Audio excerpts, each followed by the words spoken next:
Ya pemirsa, 3 hari setelah dieksekusi mati jenazah terpidana mati narkoba, Sheikh Osmane, warga negara Nigeria, masih berada di ruang Bernadette Rumah Duka Rumah Sakit St. Carolus, Jakarta Pusat.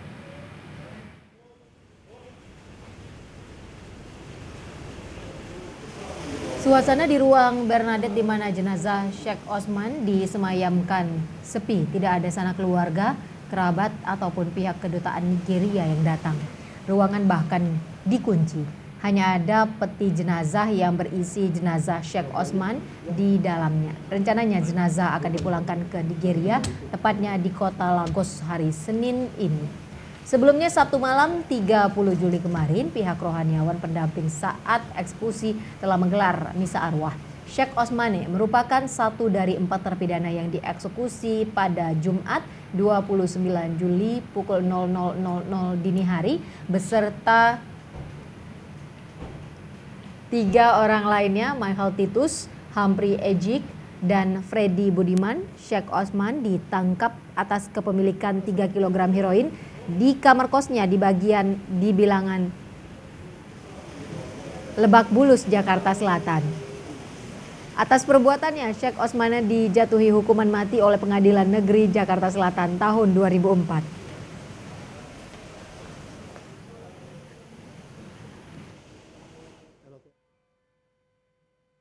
Eksekusi terpidana mati narkoba Jumat pekan kemarin masih menyisakan polemik. Ya beredar kesaksian terpidana mati Freddy kepada Koordinator Komisi untuk Orang Hilang dan Tidak Kekerasan atau Kontras Haris Azhar. Freddy mengaku sejumlah petinggi instansi penegak hukum menerima uang miliaran rupiah hasil bisnis narkoba Freddy.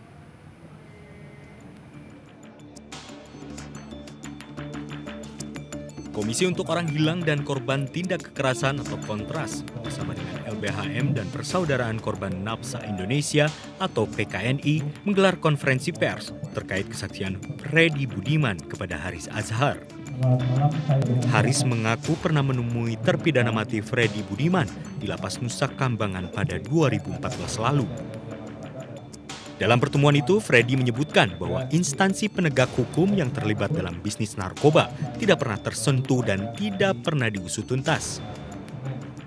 Mendiang Freddy juga pernah menceritakan terkait keterlibatan sejumlah petinggi instansi hukum negara, mulai dari petinggi BNN, Polri, Bea Cukai, hingga petinggi TNI yang pernah menerima uang miliaran rupiah darinya.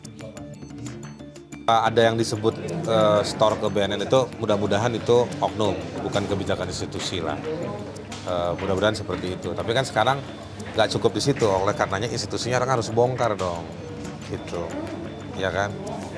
Karena menurut saya yang Freddy Budiman sebutkan itu pejabat-pejabat, artinya orang-orang tinggi di lembaga, di institusi-institusi itu.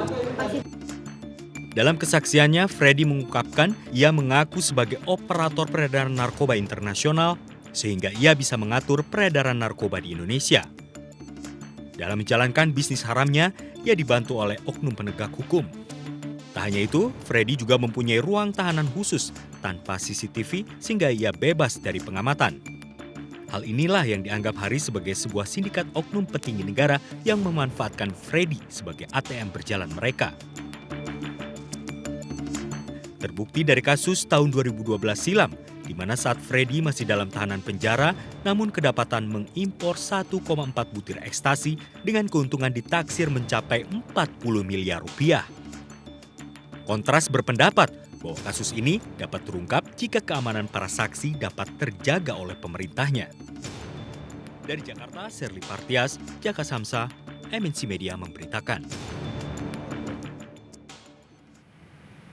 Pemirsa, heboh masalah suap menyuap dalam penegakan hukum narkoba selain diungkap Freddy Budiman melalui Ketua Kontras Haris Azhar juga diungkap terpidana mati lainnya, Michael Titus Iweh, warga negara Nigeria. Ya, Michael Titus mengungkapkannya melalui rekaman suara yang diputar oleh pengacaranya sesaat setelah dieksekusi Jumat ini hari lalu. Banyak yang tanya senang-senang, banyak sekali. Katanya ini negara agama, ini negara budaya, punya adat, punya itulah, punya inilah, tapi pola hidupannya tidak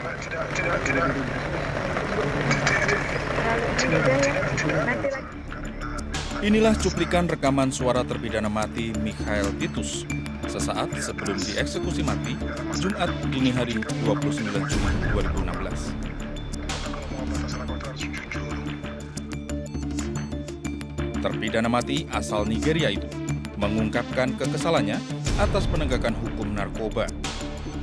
Titus kesal mengapa para pengguna narkoba malah diberi status sebagai korban. Menurut Titus, seharusnya para pengguna juga dihukum mati, sehingga baik penyedia maupun pengguna narkoba tak ada lagi. Bapak jangan eksekusi orang narkoba karena Anda merasa di atas. Karena masyarakat kamu puji-puji kamu tidak main-main dengan narkoba. Bapak kalau mau batas narkoba itu harus jujur. Harus mulai dengan penggunanya.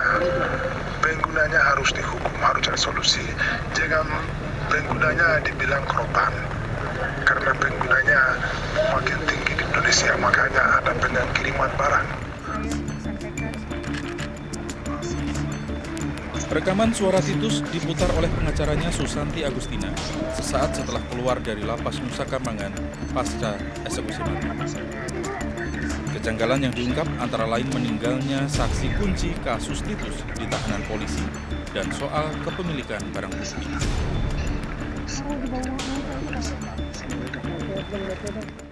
Dia dihukum atas saksi orang yang sudah mati.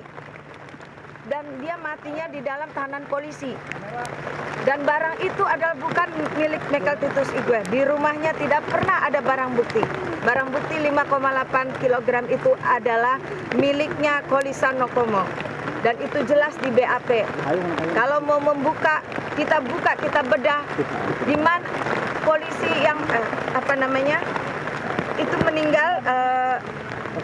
Saksi mahkota itu meninggal dalam tahanan polisi dan tidak pernah dihadirkan dalam persidangan. Entah kebetulan atau tidak, sudah ada dua pengakuan mengejutkan dari para terpidana mati narkoba terkait penegakan hukum narkoba di Indonesia. Polri dan BNN yang disebut-sebut dalam pengakuan kedua terpidana mati narkoba kini ditantang membuktikan diri, tetap pada komitmennya memberantas tegas narkoba. Masyarakat pun berharap jangan sampai komitmen itu malah dinodai dengan aksi korup para penegak hukum sendiri. Dari Cilacap dan Jakarta, tim liputan MNC Media memberitakan. Kapolri Jenderal Polisi Tito Karnavian menyayangkan tidak ada penyebutan nama oknum dari kepolisian terkait kasus narkoba Freddy Budiman yang diungkap Ketua Kontras Haris Azhar. Namun begitu Kapolri tetap akan mempelajarinya untuk evaluasi internal Polri. Sementara pihak BNN juga masih menyelidiki kebenaran adanya keterlibatan pejabat BNN dengan jaringan Freddy Budiman.